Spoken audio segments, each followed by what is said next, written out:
Hello, you wonderful people, and welcome to another episode of Not Too Comic Book. This being a show where I talk about TV shows that are adaptations of comic books. For today's episode, I'm going to talk about the season finale of Snowpiercer. This was a back-to-back episode situation, so I'm going to be talking about episode 9 and episode 10. If you want to, you can go to the time codes, and I'll include where I started my review for episode 10. That way, if you don't want to hear what I had to say about episode 9, want to just straight jump to what I had to say about episode 10, you can. So, first off, starting off with episode 9, a lot of really interesting things went down in this episode. So, obviously, we're picking up with, where last episode left off with Wilfred taking over the train. And obviously, we have Ruth's monologue where she's explaining that, yes, a lot of stuff on the train is kind of how things were before, but basically that's not a good thing. Because, yes, you had Melanie lie, but the fact is her lie was based on keeping some, peace. And the fact of the matter is she also gave hope in the form of that lie, but also when she made this promise of a life off of Snowpiercer.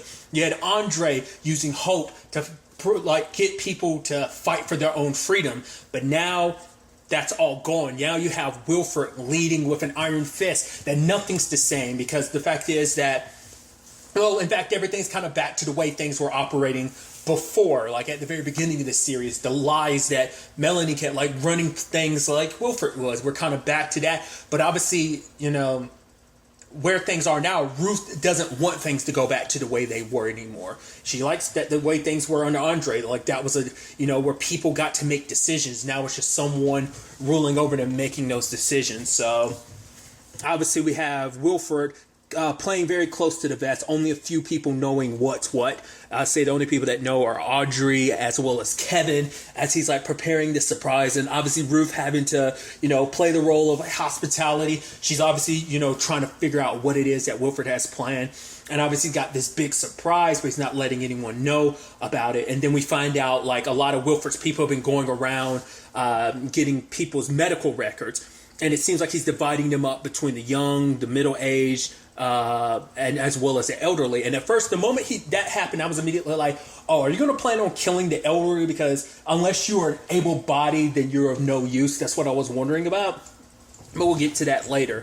But obviously, for Ruth, it's like every passenger on this train is my responsibility, which Kevin was like, that's, what was the exact wording he used?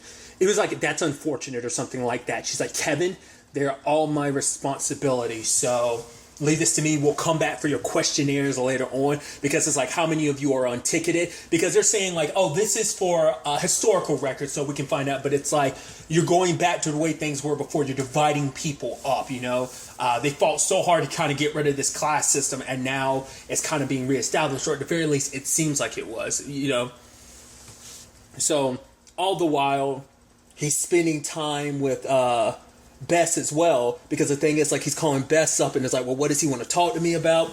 And so it's like, obviously she's trained detective, but it's like, yeah, that was a job Melanie came up with. I never needed a trained detective because there was no crime on my train. There was order, which even Bess was like, you can't be that naive in believing that, Which he finds her so interesting. He was like, well, he's like, that's interesting, but he's also, maybe you're not as innocent as I think you are. So obviously him being the scary man that he is, he's just kind of a maniacal presence on the train, kind of getting his way. And obviously we find out like, oh, he opens up car 272, which has been closed for years. I don't know if this was the original purpose to it and Melanie shut it down just because maybe it was like a stain on like, a drain on resources and stuff like that. But the moment they open it up, it's a carnival. It's this huge carnival, and it's like, oh, once again, just his playhouse. I mean, once again, that's what the night car was supposed to be, just like his little playroom. That's why it existed. So I guess this was just supposed to be a place for his amusement. It's like Kevin brought, Winnie along because, I need a kid to, kind of enjoy things or not. But he's putting on this, puppet show, and basically the puppet show was about, Melanie dying, and obviously Alex being like, oh, my mom, obviously painting her in the light of oh, I miss my mom, and crying about it. LJ is laughing about it because a bit of a psychopath, but also everyone else is kind of, well, at least, Winnie's enjoying because she's kind of having fun, but, Alex is not. She's not happy about it at all, and kind of, gets up and walks away. But then once it got to the end of it, that's when Winnie stopped laughing because she didn't like the ending of it, because Melanie had made a promise that, hey, we're going to get off this train, and the way he was saying like, oh, she's dead and that we're going to stay on Snowpiercer, that's what made Winnie go like, I didn't like that was stupid, like, because saying that was a lie, because Melanie had made the promise the entire train that they were going to find a life outside of Snowpiercer. No one in that room was happy about like what just went down. Obviously, Bassett had to also inform Ruth about what happened to Roach and his family, because obviously we know that Andre's in something known as the swamp, which we'll get to in a second, but also knowing that Roach and his family are all in the drawers, because other people had disappeared as well, but I'm guessing it's anyone else that might prove any resistance to him, because Javi ended up getting shipped to Big Alice. Granted, he was over there simply because Alex was invited to this whole festivity, which apparently Wilfred was able to look at the data and immediately knew that they had falsified information, that they'd actually lost contact with Melanie, because obviously Alex was like, no, my mom's still out there, we can go back for her, but it's like, oh, they lost contact with her like a week ago, and she's like, you did? And they're like, Ben's just like, but your mom's a survivor. Don't give up on her. Don't let him leave her behind. But kind of like sends Ben back to the engine and stuff like that. So, and then he has that whole like, oh, almost like a Willy Wonka situation of like, oh, here's a ticket to a special dinner, which later on, because he had made it seem like, oh, it was going to be random people invited. But then by the time they get there, it's like, oh, Ruth was there. So was Bess. Zara got invited. So did LJ, and she was able to bring Oz in too. So it's like, yeah, this isn't as random as he made it out to be. It's like he gathered this group of people for a particular reason. So the others make sense because he's trying to decide what he's going to do with them. Like, he never really said what he was going to do with Zara. I don't know if he knows that Zara's pregnant. I don't know what that would necessarily mean if he knew the truth. I would assume I would assume Audrey knows. Maybe they even kept that secret from Audrey so she doesn't know. Because, like, I think the only other person that really knows about her being pregnant is Ruth. I think she's the only one, if I'm not mistaken, besides the doctor. I believe they're the only ones that know the truth about Zara. Maybe? I don't know. Because I feel like Audrey would have brought it up during dinner, or at least Wilfred would have if Audrey knew. So... which that was also another thing, too, because they were like, oh, we haven't seen Audrey yet. She's probably not going to show her face, being as treacherous as she is. But lo and behold, she shows up with him and, Wilfred, hand in hand with Wilfred, laughing and living and loving it up. And it's just kind of like, oh. Once again, it's still, I'm waiting to see if there's going to be a reveal where it's like she's been playing the long game. Maybe, maybe not. Once again, I'm leaning more towards believing this is, her 100% like seduced by him and just kind of going back into who she was before. But I do believe on some small level, I'm leaving hope open for there to be a chance for her to strike and be like, yep, I'm sorry for everything. I was playing the long game, because she knew that Wilfred would let his guard down if she kind of gave in. So she had to wait for her perfect chance to strike. Once again, like I said, it's a small percentage, but there's still that part of me that's hoping. We'll see whether that ends up being the case or not.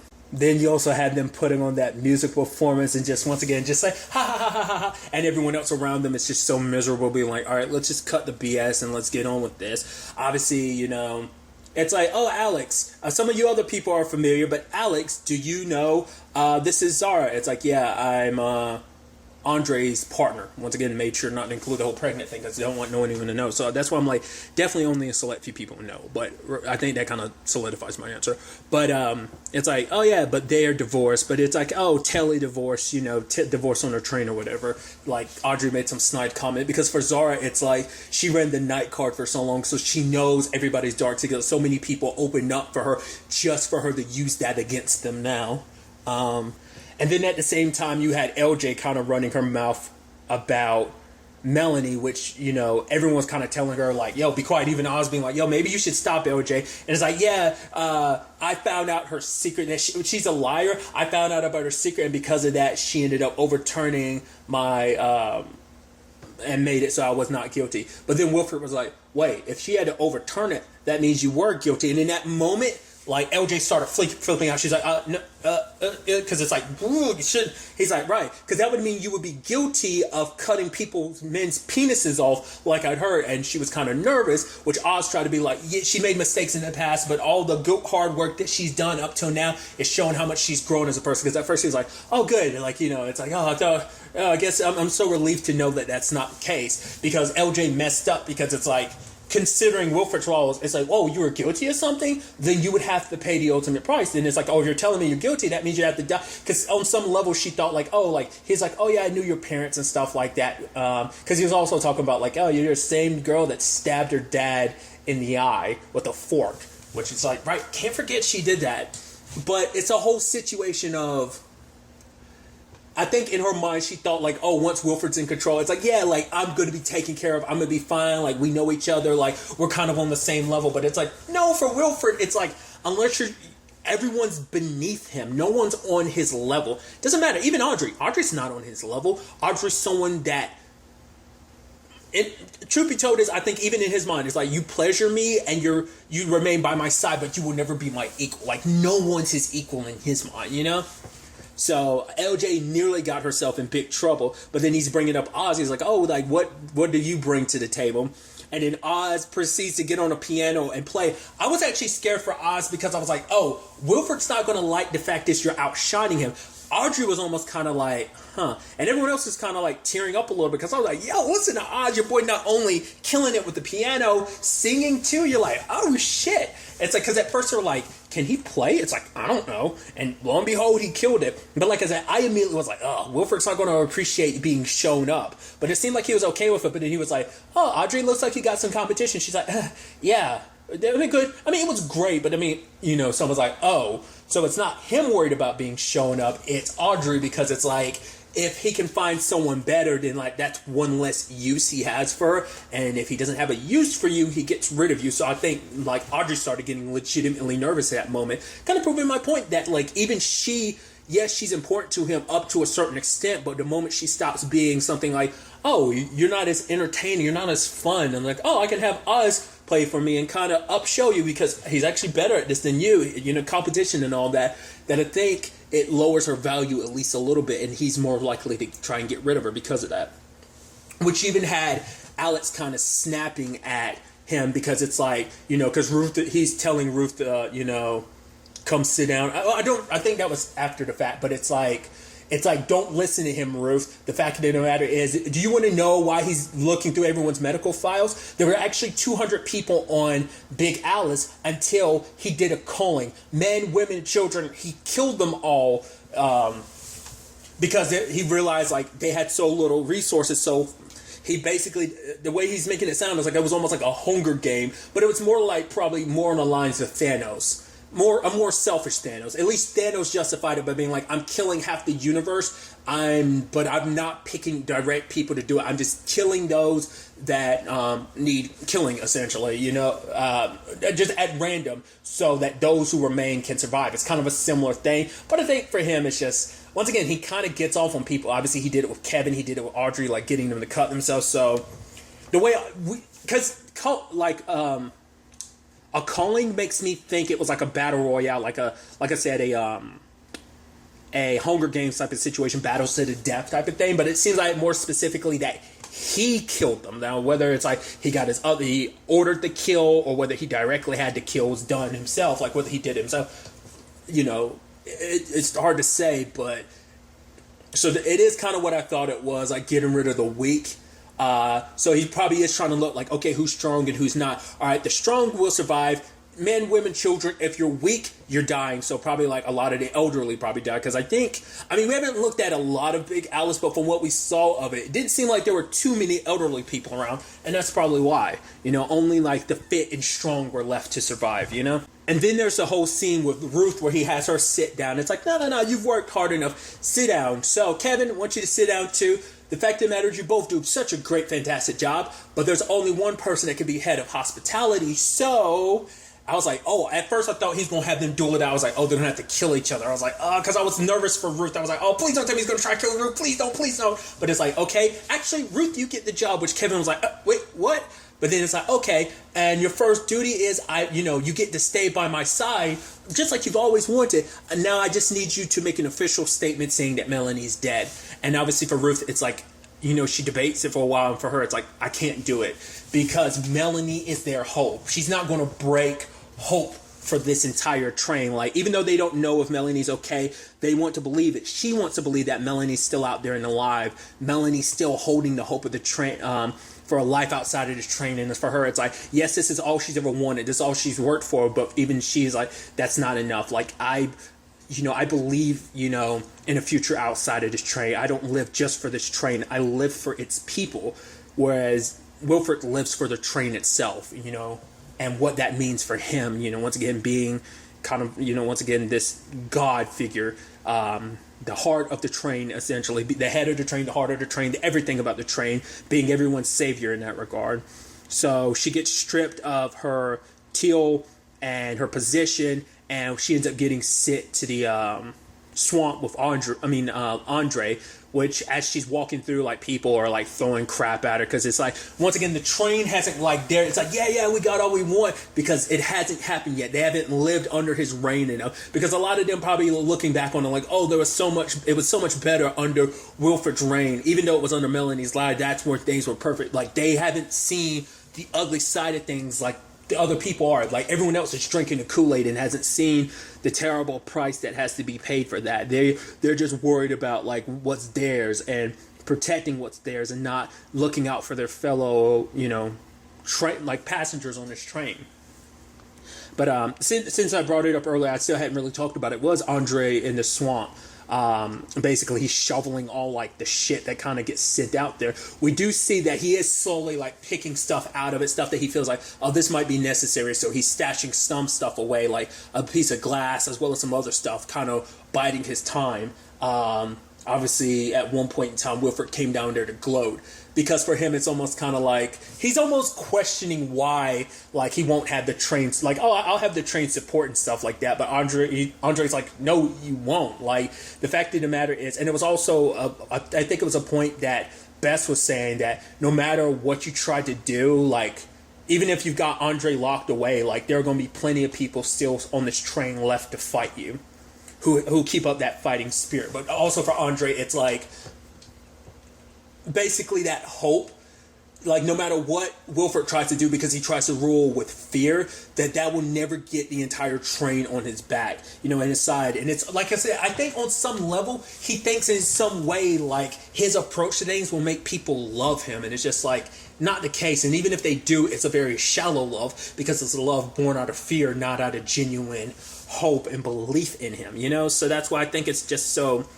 fascinating, his perspective on things. And obviously him getting at Andre, like, he sees that, like, because he hasn't broken Andre, because that's why he's doing this. He's not trying to kill Andre because he wants to break Andre, because what Andre represents, he gave hope to the train, and it's like, if he can have Andre out of the picture is draining hope from other people, but he needs Andre broken, because if he can break Andre, he can break that last spark of hope, that last spark of light in the darkness. So, and even bringing up Zara just to piss him off, and he was just like, yeah, he kind of got off on the enjoyment of knowing that he bothered him. At the same time, we have the whole thing with Josie too, her confronting the Headwoods about, like, her circumstances. But it seems like the way they were talking about it, it almost seems like Icy Bob was the prototype. She's the final product, because they're basically even saying, like, oh, you're going to go way beyond Icy Bob. Now, what her purpose is, what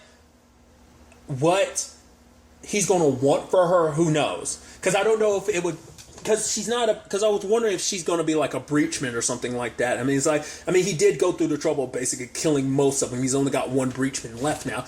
But it's like, he has to have greater purpose, because he was setting up this Icy Bob thing long before now. So obviously it was part of this plan he had enacted, to kind of screw with Snowpiercer. But it's like, beyond that, what was Icy Bob's purpose? Like, there must be something out there in the code that he's aware of, that he was going to have Icy Bob go and do something for him, because it's like Icy Bob is the only one without the proper equipment who can definitely go out there and survive the code. Now, Now Josie can, but it seems like she's even any mistakes or just kind of preliminary stuff they did with Icy Bob. It seems like they kind of perfected things with Josie, but even she kind of likes it because it's like they're like, oh yeah, the thrill, the rush of being able to kind of feel the cold without it kind of immediately breaking your limbs. Especially considering she knows better than anyone the sensation of the cold on your skin and what it's done to your body.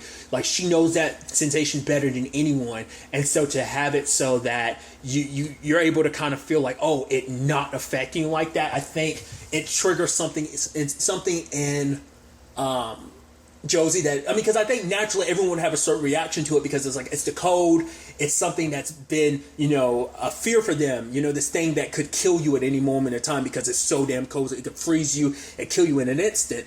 But I think for Josie, because she's someone that survived that pain, it's like, I think it does something else to her, and she actually enjoys it, Even when they were kind of dropping the levels on her, she was just kind of laughing because she enjoyed it. Even talking to Andre, the fact is that she has, she found a purpose. She doesn't know necessarily what it is, but Andre telling her to stay exactly where she is, she needs to, because you'll know when the moment of the strike is, and I'll know when that moment is to strike. But just let everyone know that, we're still in this together and don't lose hope. And obviously, and the look on his face when, you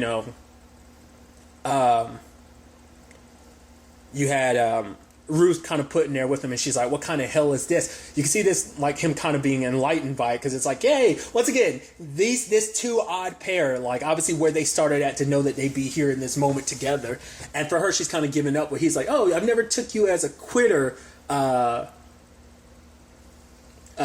Ruth, but the fact of the matter is, as long as our friends are still out there, there's still hope. There's still people that believe in what we're doing, and we're just waiting for our opportunity.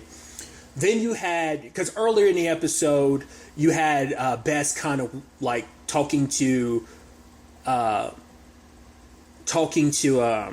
Wilford about bringing the people responsible for the Breachman's death to justice, and then he brings her to them all later on, and it's like, oh, here they are waiting for punishment, because he's like, I want you to be my advisor. He's like, yeah, I kind of have this hard time of telling right from wrong. And it's like, yeah, you're telling us. It makes you wonder, has Wilford always been like that? Like, I think that's him just being an asshole about him just doing what he wants to do without damn the consequences. But maybe there is some truth of like, yeah, he legitimately doesn't know right from wrong. He kind of just does whatever he thinks is fun or whatever he likes. But so he needs her to be his advisor, and it's like, I don't think I should. It's like, no, you're someone that's got your free will. You think for yourself, because most people just follow his orders. So it's like he likes having someone kind of be the opposite to him, just obviously not the full, because he still hasn't worked. Because I think keeping her in this position will kind of, in his mind, will keep her tamed of someone I can keep on a shorter leash and keep an eye on, because you're not like too much of a wildfire like Andre. Like, I could never,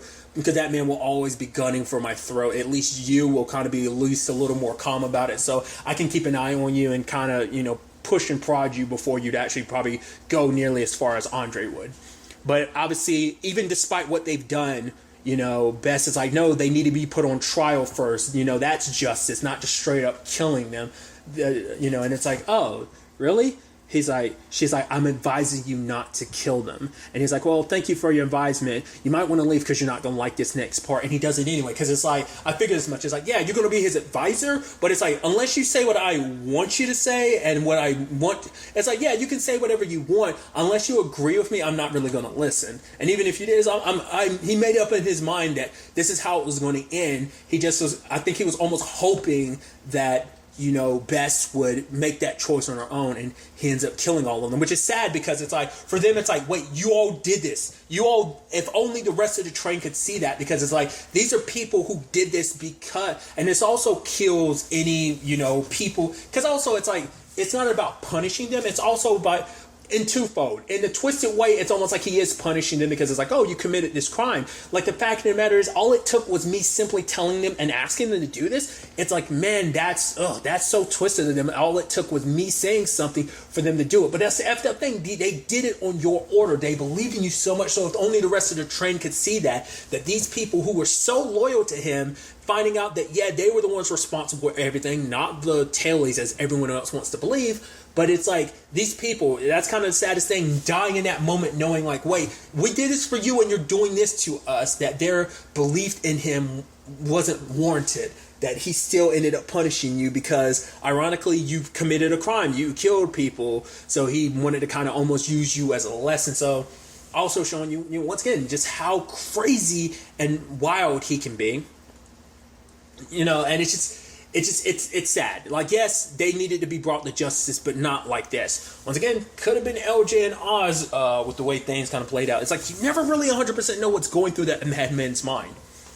At the same time, obviously, we're back in Big Alice, and it's an orgy, and I was about to combine Audrey and orgy, which she's there living it up too, but it is this full-blown orgy going on, and everyone's partying it up. But I thought was so interesting is, it didn't seem like he was loving it, because he's even looking at Audrey loving it and enjoying it, but it just seemed like he was high and stuff like that because of like the bags under his eye, but it didn't seem like he was loving it. And I think being in control and everything, it wasn't all that he wanted it to be. It wasn't as fulfilling as he thought it would be, because it was just, all of these are like empty platitudes. It's not going to fill the void that's inside of him, because he's a broken human being in many different ways, And so obviously Javi ends up getting Melanie's message, which we got obviously a couple episodes back at the end of her episode, but he ends up turning it off because he doesn't want Wilford to find out about it, and so he ends up flushing down a message in a lipstick thing, and it finds its way to the swamp where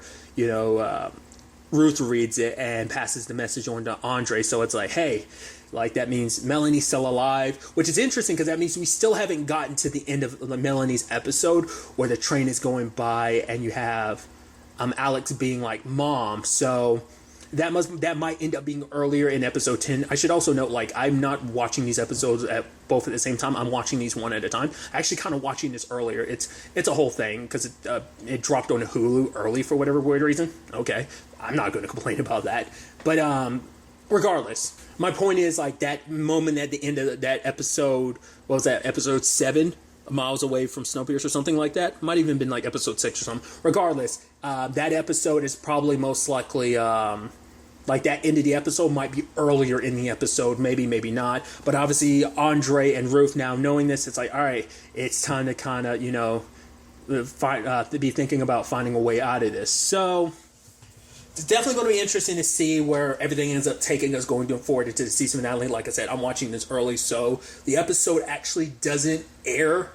Both episodes, I think, don't officially air on TNT until tomorrow at the time of me recording this, so have to wait till then to see the season finale, episode 10. But obviously for you, it's going to be like a quick second into my thoughts. So future Michael, take over and share some thoughts about what went down in this season finale.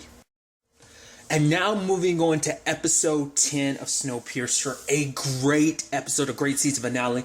A lot of really interesting things went down in this episode, so let's break it down. Obviously, we have, like, Alex's voiceover at the beginning, and I thought it was so interesting because obviously for her, like, Wilford had kind of implanted in her head, like, you can't trust anybody. It's just kind of almost like we're the leaders of this whole situation, all that kind of exists. Like, all she's kind of known of this world is the train. So it's actually interesting, because obviously this is the last remnants of the world and stuff like that, but it's like, the way she was almost talking about it almost makes it seem like Wilford wasn't the psychopath that he is now. I'm sure he already was. Obviously, we did the whole calling and everything, but I think at least it's like, this is the only way to survive. Like, he probably made them, that's the whole point, is like to make them feel like this is the only way. But upon meeting Melanie and Andre listening to people, it made her realize just how, she had her own, because I think it's so interesting, because for her, she's like, Wilford changed so much the moment they caught up with Snowpiercer. And obviously in her own right, she changed as well, because her perspective on Melanie, on the people on Snowpiercer, because she had her perception of them just because, like, Wilford had warped her mind to believe so. So when the time came though, things have kind of changed for her, and obviously she's kind of locked up in a box. And he uses I forgot the exact word, but basically it's like a French dungeon. In particular, it's like there's a little hole, they drop you in and they leave you there forever. The word means forget. And it's like, basically, he doesn't want her just to forget about Melanie and Andre and everything that Snowpiercer kind of was before. I want you, she's like, you want me to denounce them, but she won't. And so at the same time, you have, and I thought it was so dope, like Andre and Ruth doing their thing, and then them doing the up high and then down low, like back. I was like, look at them in rhythm and flow. But it is a situation of like, obviously, to go against a man like Mr. Wilford, we're gonna have to be utterly ruthless. And then it's like Andre being like, we've done terrible things before, and then Ruth saying the line of not terrible enough. And so, all right, well, I've got a very murderous plot. You want in on it? And she's like, yep. And so they, poor bastard outside the door, he got it hard, like shanked a couple times with a piece of glass, but then like got the shovel to the face. So, and then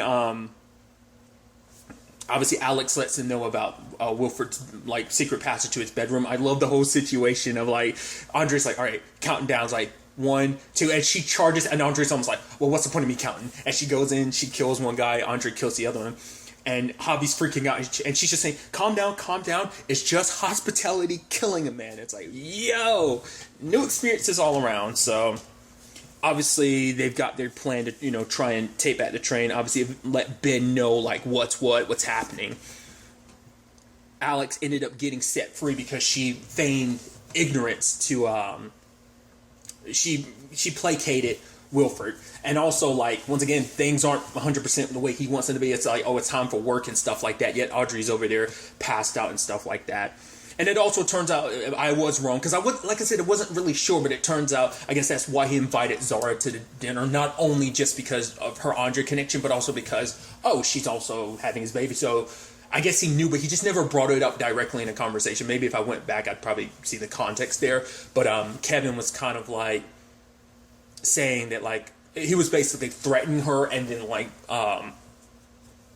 Wilford slapped her, because it's like it's like, and he looks at Bess and he's like, do you know why I did that? She's like, poor impulse controls, and Zara's pregnant, and it's like, yes, because pregnancy is so important. It's like she's got some of that latent jelly in her, and we want that. It's like, it's such a weird way to phrase that. But maybe basically because this is the first naturally born child in this new world, you know, aboard Snowpiercer. So I think he wants, I'm assuming what he has planned is he's going to, I think as a middle finger to Andre, it's like, I'm going to raise your child, and this child's going to be kind of like, because Alex is already kind of a bit of a letdown at this point to him. So it's like he needs a new protege to kind of take over the reins. He wants to probably mold Andre's child into him, kind of like he molded Alex. But it's like, this will be a little different.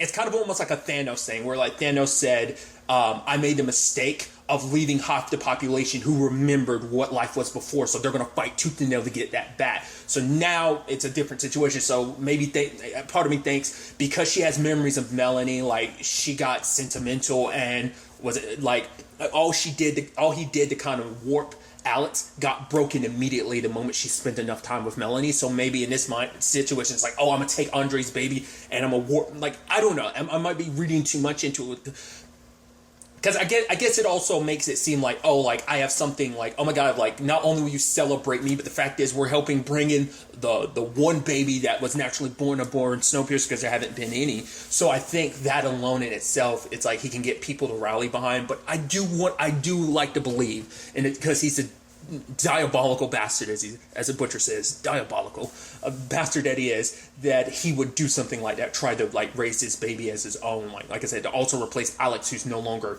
his to a certain extent, you know. So I just thought that was interesting, but even Bess being like, I'm not your advisor if you're not going to take my advice. And it's just, like I said, it's you see the cracks. I mean, you've been seeing it for a while, but even with all the control, all the power, it just seems like he's cracking more and more. So there's that side of things. Though we do have Alex later on showing up, saying everything she needs to say to get Wilford to let his guard down. But then like LJ kind of sees through her to a certain extent. She lets Bess know like, hey, Andre's coming. We're going to take the engines. she goes to rescue Zara from Audrey because Audrey's like, you're very special to Wilfred, but the fact of the matter is what's more special is your womb. He'll get rid of you. Like the Headwoods will kind of focus on that and preserving that. It's like, you like to think that you're special. It's like, but once again, it's like, I don't know whether Audrey's saying that because she feels like her position is threatened, but it's also like, we're special in that regard. And even Zara's just like, what happened to you?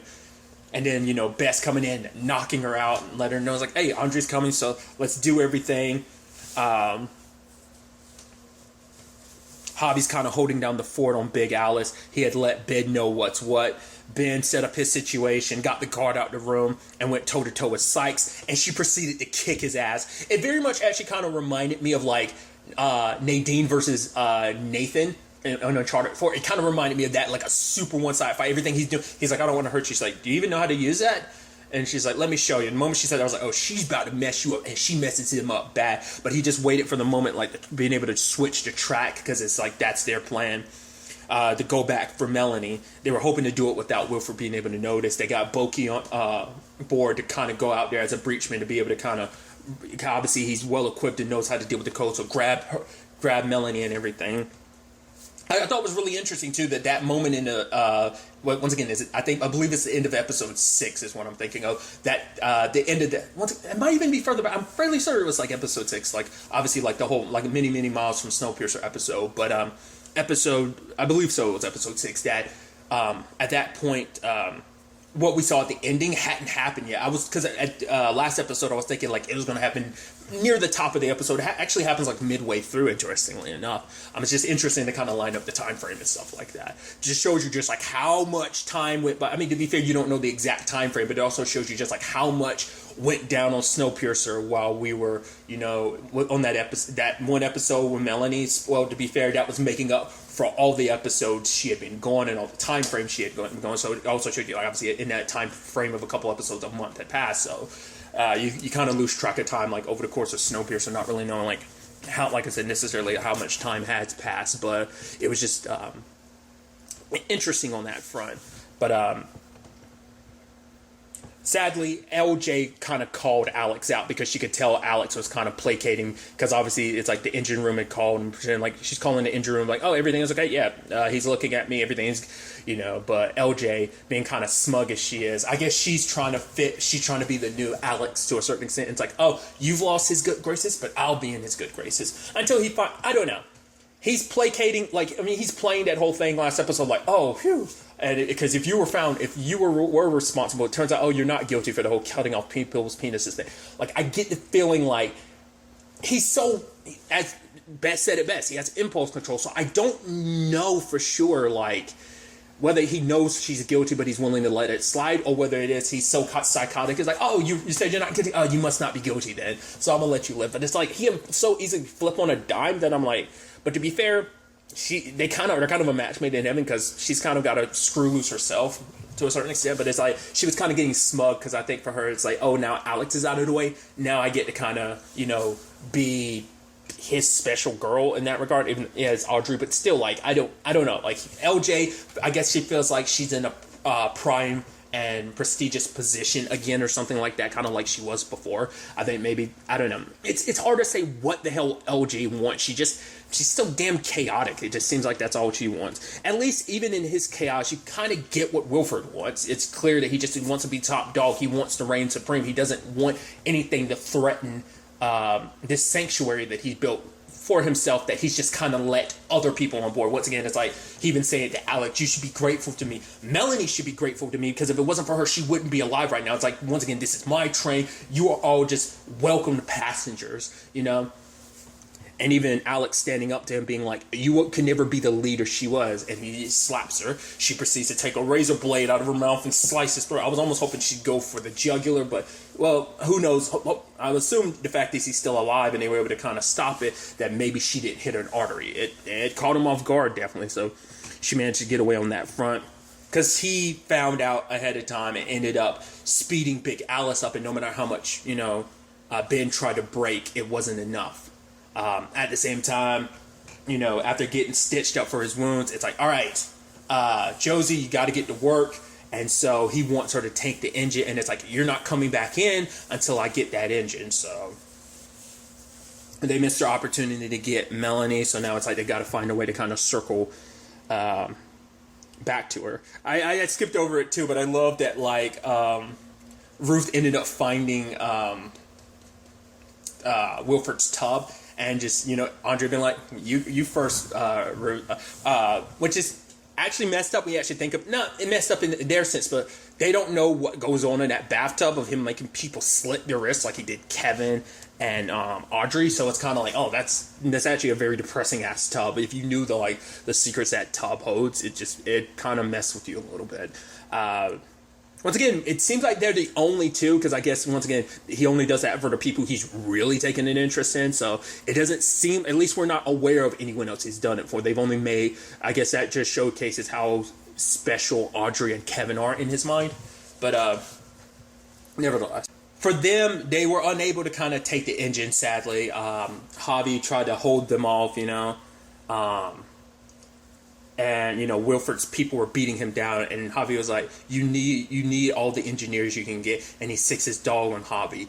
I don't know if Javi's dead or not. It sounded like it was a go for his throat type of thing, but I don't know. He might have, which is kind of sad, you know, if that is the case. All we saw was him carrying away Javi's. I mean, granted, we thought Kevin was dead, and he ended up being alive. We thought Josie was dead, so you never know in this show whether someone you think is dead is fully dead or not, but I don't know. It seemed like, because for him, it's like he'd rather set an example of being like, well, I have one less engineer, because it's like, I'm an engineer, and if I need to, I can get Alex to kind of fold and become the engineer I need her to be as well. So I guess she's always there in reserve necessarily. So, I mean, once again, impulse control issue. So he probably thought about it. He kind of weighed his options, but it's like, you've pissed me off, Javi. So, you know, because I think probably in his mind, it's like, you're dispendable because at the very least, I still have Ben and Alex, and I have myself, so that's enough, you know. So he probably felt like Javi was the weakest link that needed to be taken. Once again, I don't know. I think he might be dead. I'm leaning more towards dead, but I don't want him to be dead. So we'll see. Like I said, that it might be clear and conclusive for some people. For me, it's just they left it ambiguous enough. To be fair, they were dragging away his body, but it could have just been a thing of he was just bleeding out and unconscious. But it might just be they were pulling his lifeless corpse, which is sad. But obviously, you know, that's what's kind of what Andre had said to Ruth at the beginning of this, that we have to be willing to do anything and sacrifice everything for this. We kind of have to go all in, which is actually the next part of the plan of, like, once again, getting back to Melanie is the most important thing, because if they can get her and they can get her on the train, if they can bring her data and show that, like, the world is getting warmer, it can take steam away from Wilford, because it's like, look, there's still hope. He wants to dash her hope, but there's still hope out there that we have a life beyond Snowpiercer, you know, within our own lifetime. So, you know, for the future generations as well and stuff like that. So rescuing Melanie is like, they got to go all in, and Alex has a plan to basically, well, her and Boki are talking about disconnecting at the aquarium, that they could basically take everything from the engine up to the aquarium, the engine of Snowpiercer to the aquarium, use that to go and get Melanie, and then come back and try and, like, catch up to Snowpiercer. But obviously the conversation gets brought up to Bess and Zara, but it's like, if you do this, Andre, you're leaving everyone else on Snowpiercer to that psycho's mercy. But it's like, they kind of have no choice. It's all in on this plan, because Melanie's the only way they're going to fully be able to take Snowpiercer back, because there's too many people on Wilford's side who believe in him. If they can bring back Melanie, they can shift the tides. They can bring that hope here instead of letting fear reign supreme, you know? So Bess is kind of all into, because after everything, like, this is something to fight for, this is something to believe in, so it's kind of like we have to go all in for this. Zara decides to stay on the train, once again saying, like, oh, I'm too important to him, but it's like, once again, he's the psychopath that he is, but maybe she's thinking, like, oh, this is a psychopath I can work with, because he's so worried and, you know, happy about me and my baby. But still, I think what Audrey said has to be brought into account of, hey, you never know, what the end result could be with that. That he could, you know, just, once again, all he needs is your womb, if he can find a way to kind of not keep you out of the picture while keeping the baby alive, you know. So we'll see. But Andre promising to be back for her, and she's promising to, kind of hold things down until he gets back. Boki's working on like the uncoupling of the aquarium, but then all of a sudden later on he gets attacked. We never actually got to find out what happened to Boki. The last time we saw him was him getting attacked and Ben trying to get in contact with him, but that's as far as we were able to go on that front. So the question then becomes, what happened? Is he okay? Because when it was all said and done, because everything was moving fast, trudging along. Sadly, Ruth wasn't on that side of the train, on that Snowpiercer engine side of the train, because she went to go back to get her tills. I was almost halfway expecting her to have to kill Kevin. All she had to do was knock him out, but she had to get the tills. It's like, she's ready, but sadly, her and maybe Boki, because we don't know if Boki died or not, or whether he just got knocked out, but we don't know if he made it to that side of things. He might be on the Big Alice side of the Snowpiercer, like that section of the aquarium. Like, it might be on the other side of that. And so they're both kind of stuck on that side. And even you have Beth telling him that, and it's such a shame, because it's like Ruth and him make such a good team. And I was hoping they'd be together, but obviously for Ruth, it's like, shit, she's stuck on that side, and her being out and about, Wilfred's not going to be too happy about it. So Andre is like, we're going to go back for Melanie. Do not hurt anyone. Do not reprise against anyone on this train. If so, Audrey's going to get it. And it's like, well, go ahead and kill her then. Which Audrey was like, and he was like, don't worry, Audrey, he doesn't have it in him. And that's the big question. When it was all said and done, luckily the choice was taken from Andre, but when the time came, would he have done it? That's the big question, and I don't know. If it meant, because I think probably doing that would have set Wilfred off, so he probably wouldn't do it. But also, Audrey was an ally, so it's like, killing someone that's like, yeah, she's played a role in things, but she's not the big bad. He is, so it's like, killing someone, out of, it's like, once again, it's always been about survival. So I don't know necessarily if this would have fit in that. It would have been that same thing with Pike, which we haven't seen him for a long time. I'm curious about it. I'm sure maybe he's back on the tail side of things, but it is a situation of, which that's also a thing too, like the tail is at his mercy as well. So to be fair, a lot of people are, like Roach and his family still, locked away. But you had Ben getting in contact with Josie, and she was able to kind of, it's like, yeah, like she busted open the top of the train, the water the cold snuck in, froze all the aquarium life, and just exploded the car. And now obviously that's one way to get detached. So they're off doing their own thing, but you can tell Wilfred's not too happy about that. So at that moment though, what's interesting too, it's like now, like that side of the train is actually running hot. They actually have two hostages. Well, they have Sykes. They also have Audrey. Once again, we don't get the full scope of who else is on that side of the train. Like, besides, because it seems like the main people are there, but with the exception of Ruth, like I said, we don't know if Boki made it to the other side of the train or not before things went down. So, because he might be either dead or locked up, or like I said, on that side of things. Which I'm curious, like what Ruth's going to do. Is she going to stay hidden the entire time? She might be kicking it with the tail for all we know. So, there's that type of situation. But obviously you have Andre and Alex going to look for Melanie. They're following her trail, and they make it to the station, and you're just like, please be okay, Melanie. You're like, you're tense with them. You're like, please be okay, please be okay, please be okay. And they're searching, and obviously every moment, when they get to the covers, they think she's going to be under. So, oh, she's not. Okay, good. Okay, Melanie. Oh, it's warmer here. Okay. They go to the tent. Melanie. She's not there, because rather than sparing herself, she spared the drives. Because for her, it's like, it wouldn't have kept her, alive for long. It wouldn't have kept her warm for long. But at the very least, it keeps the drives okay for months. Because she believed that they would come back, and it's like, she's gone. Because they look and it see, like, obviously she talks about she ate up all her resources, because she was she was on the belief only needed to survive a month. But it seems like she ended up, I guess, leaving, kind of walking out into the cold as kind of her message. And for her, it's like, she left that for Alex. Alex kind of being the new Melanie. She wants Alex to love the people of Snowpiercer the way she did. See them kind of, and I think we've seen that slowly but surely. And obviously wanting to continue her mom's legacy. If her mom can't see things through, she'll see things through for her mom. So that is kind of sad. I was thinking about it in the episode. I didn't think about it at the time. I thought about this episode, but not the episode when the Melanie episode. But she ended up having to be forced to leave her daughter behind, and now Alex was forced to leave her behind, and now it's a thing of I won't see her again. Now, once again, you'd assume till we see a body, we don't know for sure, but it might just be a thing of maybe production-wise, they weren't able to get Jennifer Connelly on that day, so they just kind of did some voiceover to compensate for that. Like, once again, we haven't seen the body, so I don't know for sure that she's dead, but it's like she would have, like, there was nowhere else to go. It's just code, and she even said, like, she'd only have, like, a minimum amount of time to survive afterwards, so this might be the, it's sad, fought tooth and nail to get back to her mom. She just got back to her mom after 7 years, had to walk away from her again, and then, in that one moment, just being able to, hopefully that you could get back to her, and you may never have that chance again. And that's the most heartbreaking situation. She's like, but Melanie understood. It's like Snowpiercer breaking, Big Alice throttling forward. She knew that this had to be Wilford. So, but she knew that they'd come back for her. So, and obviously looking at the drives, it's like they see the hot spots. There are places that are getting warmer, and it's like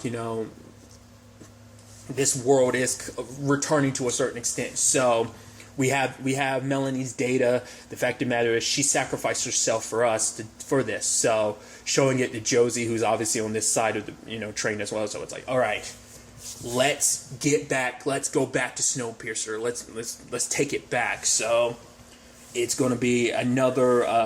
Once again, it's such an interesting inverse because obviously we saw Big Alice catching up to Snowpiercer at the end of season 1. Now we kind of get the inverse of Snowpiercer catching up to Big Alice. So it's interesting how that was able to be flipped like that. So I'm so curious to see where things are going to take us going forward. Like I said, whether things are solidified with the Melanie thing, but also what this looks like. Once again, they've got Audrey. Are they going to try and deprogram her? Because you have the two people that probably know him the best, that know Wilford the best, Sykes, as well as Audrey. Maybe that they could use that to their advantage. I don't know, because it doesn't seem like that's going to be necessarily something that's kind of dealt with. I don't know. Who knows? Like if that would be something that would be immediately dealt with, like at the beginning of the season. Or not, but all they have to do is get back to Snowpiercer and show people like this is what Melanie sacrificed herself for. There's more out there because he doesn't want to believe in anything because it would, like I said, threaten his position on the train, his position, who he is. So it's kind of like this is all he has to his identity. And if there's a life outside of Snowpiercer, he'll kind of go back to being a no one because before he reigned as the savior of saving the last of humanity. So.